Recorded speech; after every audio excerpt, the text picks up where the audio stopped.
bem-vindos ao Conversas entre o Céu e a Terra. Hoje eu estou conversando com a Vera Carvalho Oliveira. A Vera tem muita coisa em comum comigo. Como vocês sabem, meu trabalho tem dois eixos principais, que é a pedagogia sistêmica e a pedagogia da cooperação. A Vera tem muitas semelhanças comigo nesses dois pontos. Um, porque ela é minha irmã. Nós somos uma família de 5 irmãos. Eu sou a mais velha e ela é uma das mais novas. E ela também fez a especialização em jogos cooperativos comigo. Então, nós duas somos especialistas em pedagogia da cooperação. E é um prazer enorme você estar aqui hoje. Eu tenho muito orgulho de ser sua irmã. Aliás, sou madrinha também. E vamos conversar, porque a Vera tem um projeto maravilhoso que ela fundou há uns anos atrás, um instituto que chama Instituto C. E ela é uma das ONGs referências no Brasil. E a Vera, no ano passado, foi eleita uma das 80, né, Vera? O ano passado foram 90 e poucas pessoas. 90 Young Global Leaders, pelo Fórum Econômico Mundial. A Vera foi eleita como uma dessas líderes mundiais jovens. Então, isso é uma coisa muito interessante, muito importante, um mérito. E a gente vai conversar sobre a ONG e vai conversar sobre esse prêmio, né, que você recebeu, esse destaque aí mundialmente, e sobre sua vida, se você quiser também.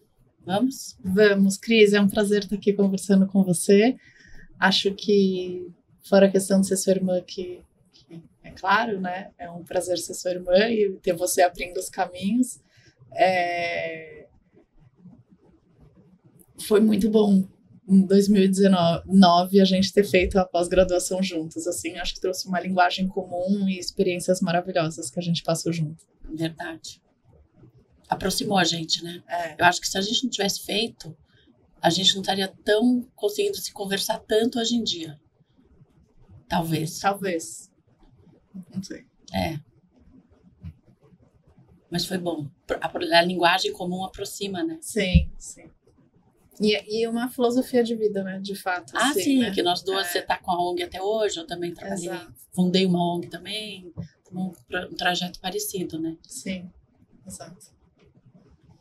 E me conta uma coisa, como você também veio, né? Nós viemos, né? A gente veio de família de empreendedores, nós fazendeiros inicialmente, depois meu pai foi um grande empreendedor, nosso pai. Sistemicamente, a gente não fala fala nosso. Igual quando vai falar nossos filhos. Aliás, eu apresentava sua família também, Vera. A Vera é casada com o Vidigal e eles têm 3 filhos. A Vera é mãe de 3. Isso.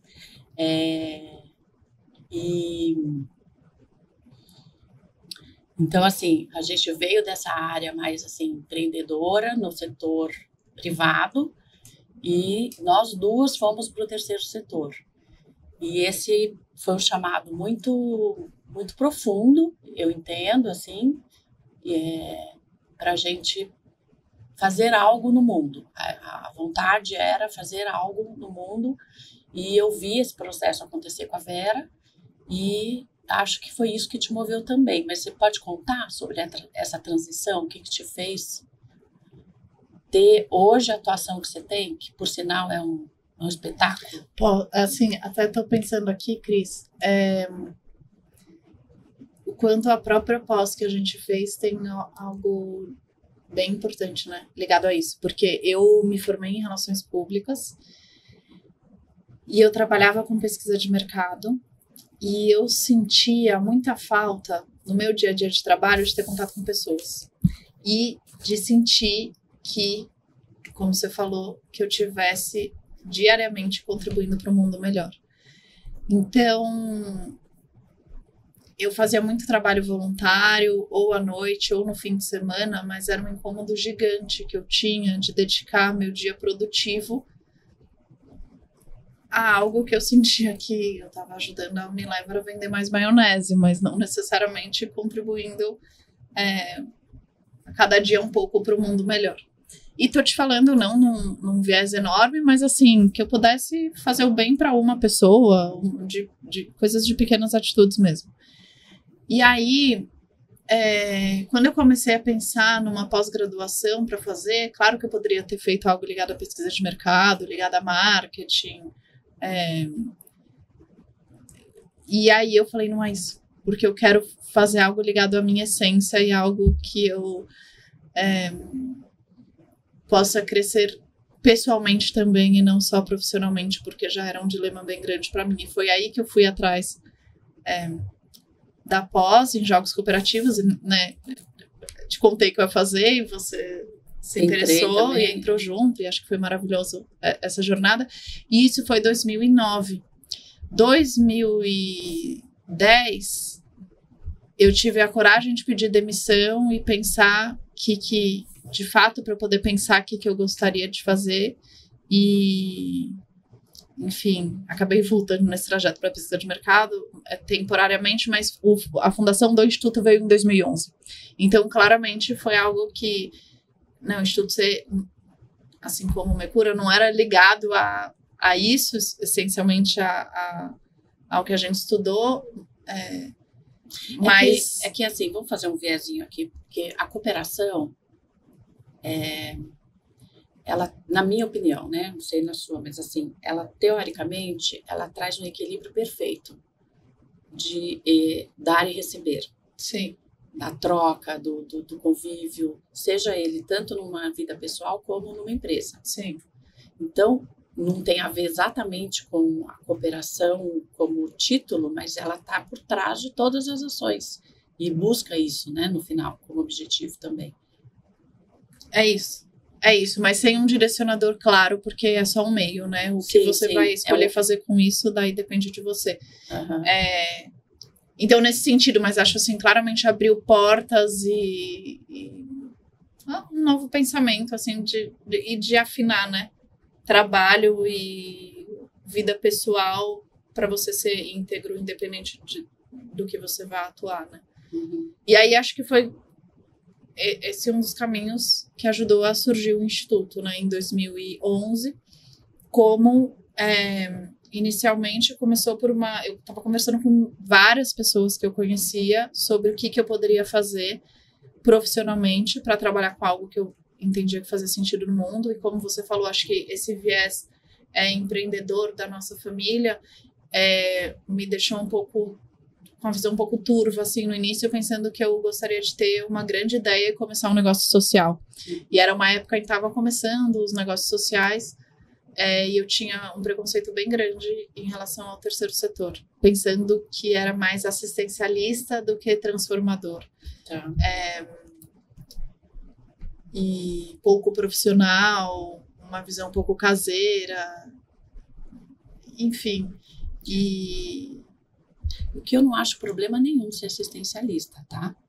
Porque eu acho que uma creche, um asilo, um apoio a qualquer tipo de necessidade humana que precisa, tem muitas entidades que são assistencialistas e elas são necessárias. É que eu não o trabalho é maravilhoso. Eu não consideraria elas assistencialistas, então eu consideraria elas como organizações da assistência social. Sim, mas que não. Aí eu acho que essa que é a grande problema da assistência social, de conceito da assistência social, e que acaba afastando as pessoas. Então, quando você vai falar sobre qual é a causa que te toca, por exemplo,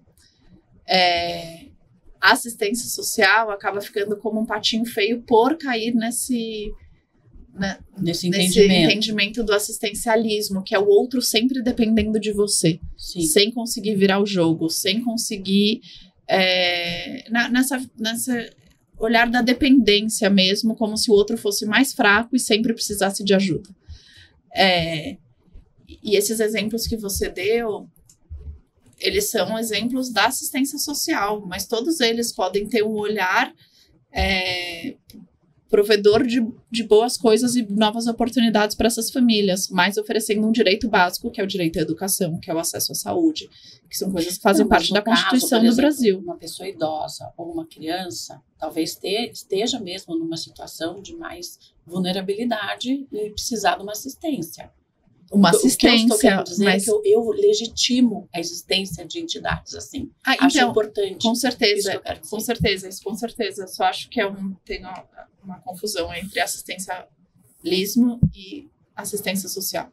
E o assistencialismo, acho que faz parte dessa cultura né, do Brasil, assim, que foi se criando depois da Constituição mesmo, justamente de oferecer direitos básicos, em que foi nascendo algumas organizações, a próprio programa de transferência de renda, focado no eu te dou sem que te dou porque eu tenho que te dar. E, na verdade, isso é um direito básico, isso não deveria cair no assistencialismo como algo negativo, e sim é uma lei, né? Assim como tem o SUS. Deixa eu entender uma coisa aqui. Então, teoricamente, nós estamos entendendo que a gente está tratando assistência social como assegurar direitos da população. Sim. E assistencialismo a gente já está trazendo como um viés não tão bom. Exatamente. Tá certo? Exatamente. Isso? Tá. Só que como são palavras bastante parecidas, tá. O assistencialismo acaba deturpando muitas vezes a grande área da assistência social. Que inclusive as pessoas até deixam de doar para assistência social.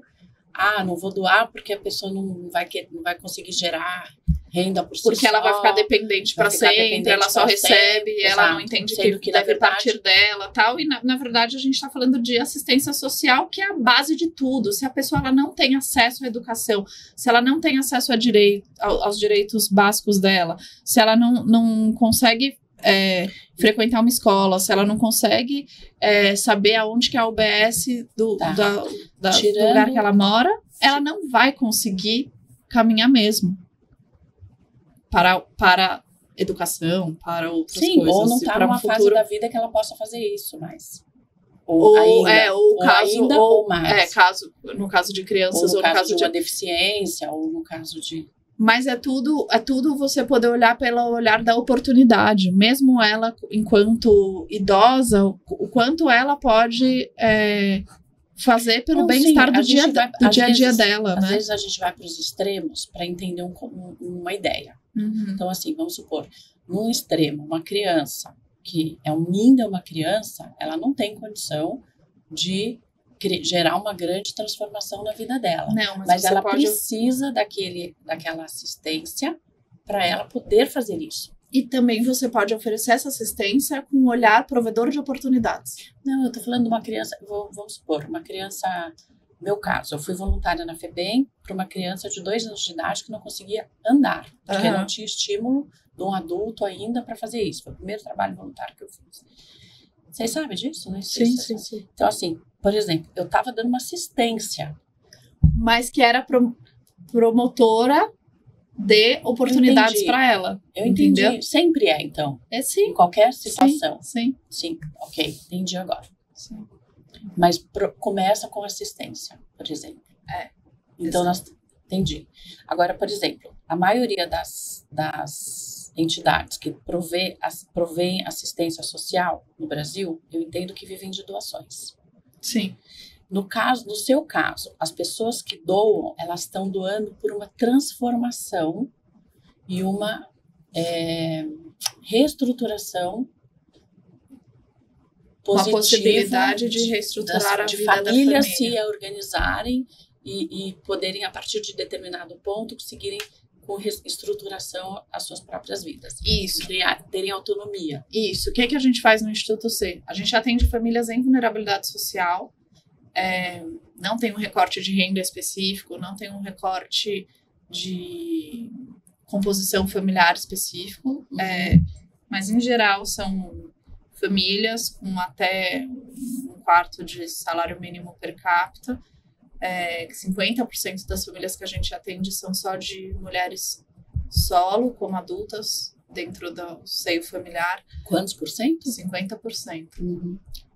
E claro que em 99% dos casos é a mulher que é atendida de fato, né? Que vai até lá para tocar o plano para a família. O que a gente faz?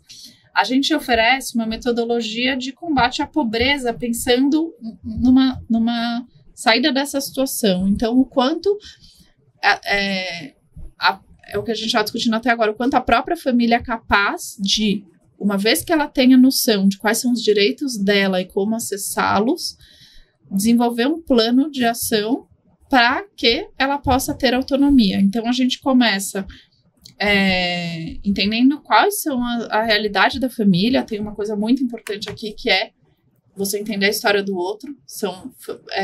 As pessoas hoje, elas têm uma dificuldade grande de chegarem a novos lugares e terem as portas fechadas para elas. E aí, a gente vai entendendo com a família qual que é a história dela, quais são as necessidades que ela tem, e desenvolve um plano de ação individual para a família, focado no que ela precisa. Sim, nesse levantamento da história, agora uma pergunta, assim, porque eu também tenho interesse na questão sistêmica, né?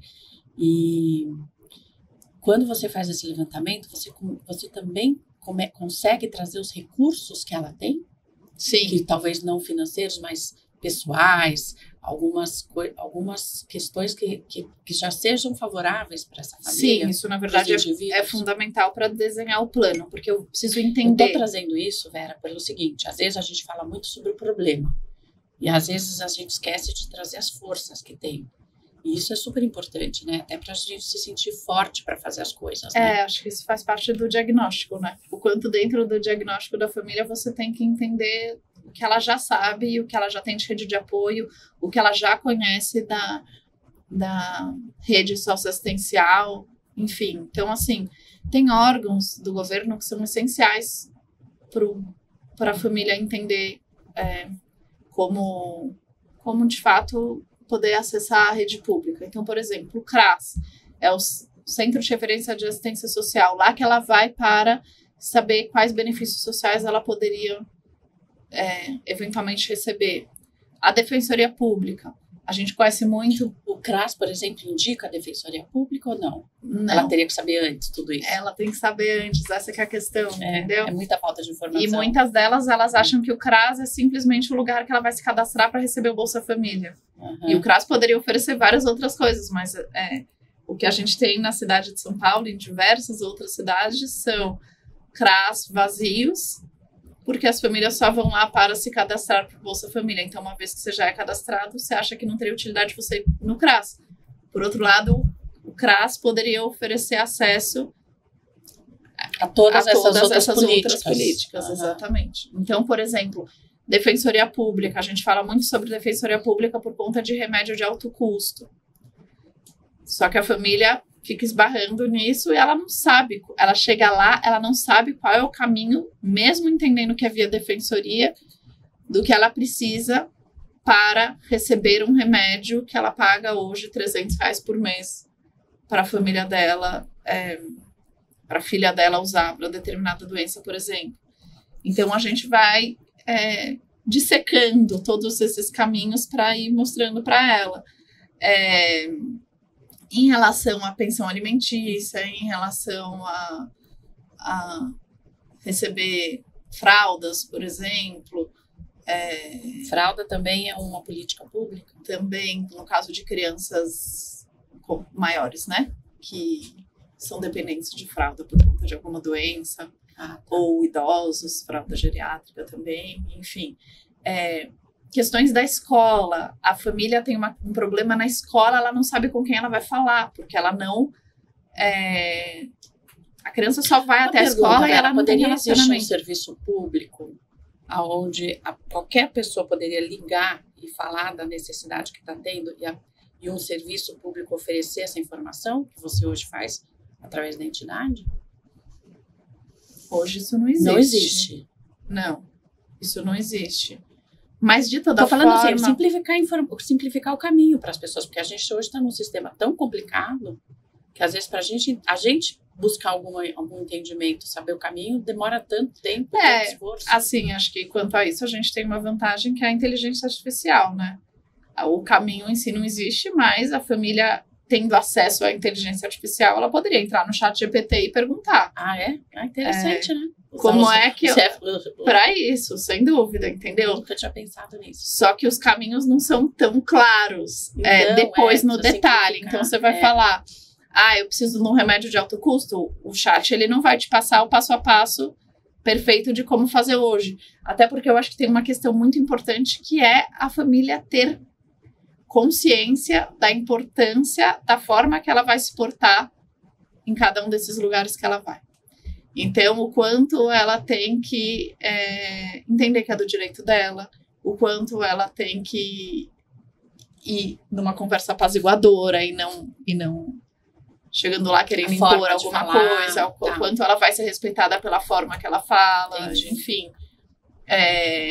São, né, famílias que normalmente esses órgãos não são perto, né, da casa das famílias algumas vezes, e aí ela precisa entender quais documentos ela tem que levar para ela não perder a viagem, e aí vai ficando muito distante, né? Enfim, exato. Então, é isso, mas eu acho que essencialmente, como você falou, considerar o que a pessoa traz já de bagagem, de conhecimento, a parte de rede de apoio, que é fundamental para ela conseguir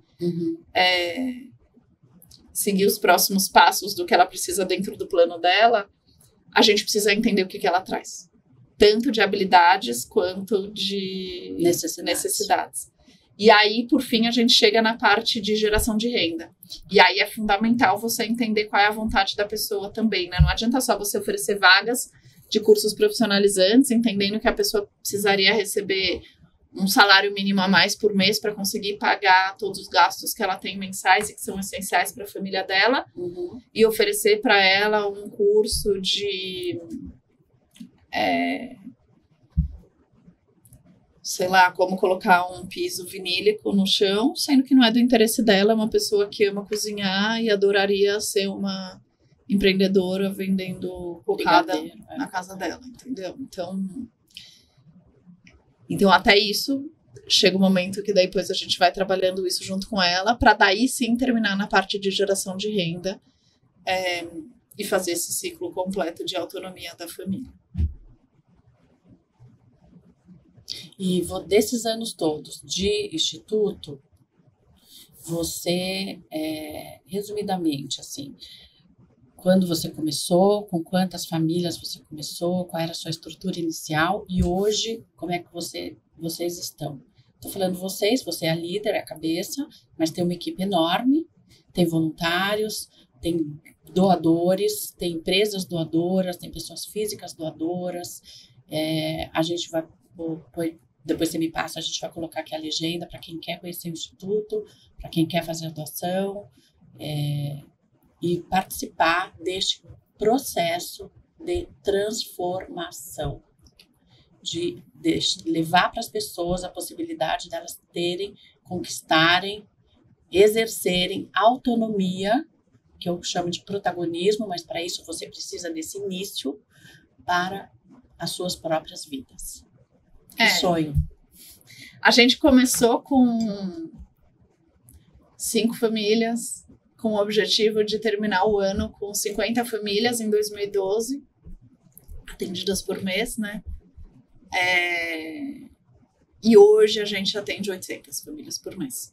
Em 3 polos de atendimento, a gente tem uma unidade na Zona Norte de São Paulo, uma unidade no centro e uma parceria no Guarujá, em que tem uma ONG local que já usa a metodologia do Instituto C. E a nossa ideia agora é justamente trabalhar em como levar essa metodologia para o Brasil todo, possivelmente via prefeituras, né? Para que, de fato, mais famílias possam ter acesso a isso. Tem algumas ideias, tá? Que bom. Quero ouvir. Vera, obrigada. Deixa o contato, vou passar aqui embaixo. Seu trabalho é espetacular. Parabéns. Parabéns à equipe toda do Instituto C. A todos que fazem parte desse grande processo de transformação, desse grande projeto cooperativo que existe aí. E aí eu te convido para o próximo bloco a gente falar um pouquinho mais sobre esse prêmio aí que você recebeu e para explicar qual que é o desdobramento disso? Tá bom. Para sua vida, para o seu trabalho. Tá bom. O que isso pode trazer? Combinado. Eu queria só contar uma história de uma pessoa que está trabalhando com a gente, que foi uma família atendida. Posso te contar isso no próximo bloco também. Quer terminar com a história? Você que sabe. Ah, pode ser. Saiu a semana passada um videozinho sobre a Grazi, e a Grazi começou a ser atendida por nós na pandemia. Ela é de Goiânia, estava grávida de 5 meses e veio fazer uma viagem a turismo em São Paulo, e os bebês nasceram. E aí ela ficou com eles 3 meses internados na Santa Casa. Gêmeos. 2 gêmeos. Até entender o que ia acontecer com eles, quais eram as sequelas por conta terem nascido tão prematuros, enfim.